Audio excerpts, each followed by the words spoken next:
You are so old school यार. असं कोणी म्हटलं ना की मला बाई जाम भारी वाटतं. रोबोट्सच्या त्या मेकॅनिकल हाताला अगदी पालवी फुटल्यासारखं वाटतं. असं का सांगते.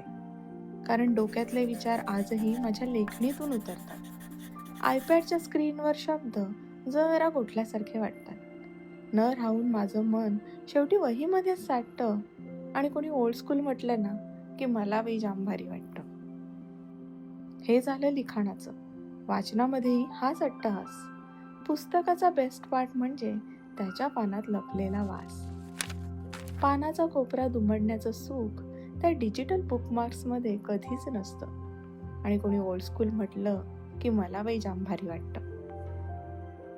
आजही कपाटाच्या ड्रॉवर्समध्ये प्रिंटेड फोटोजचे अल्बम भेटतात.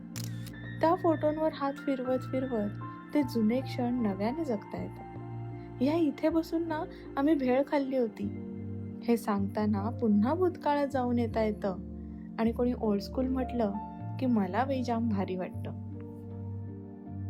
ऑफिसमध्ये एक्सेलचे गुरु असलो तरी घरच्या हिशोबाला डायरीज बरी.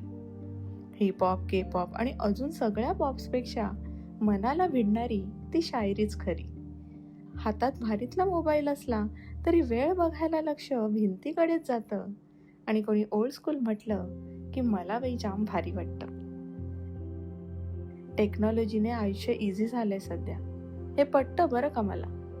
पण कॅल्क्युलेटर समोर असताना 12×5 म्हणून नकळत गोकला जातो पाढा.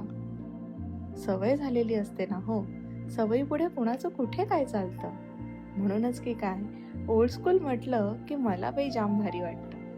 रोबोट्सच्या त्या मेकॅनिकल हाताला अगदी पालवी फुटल्यासारखं वाटतं.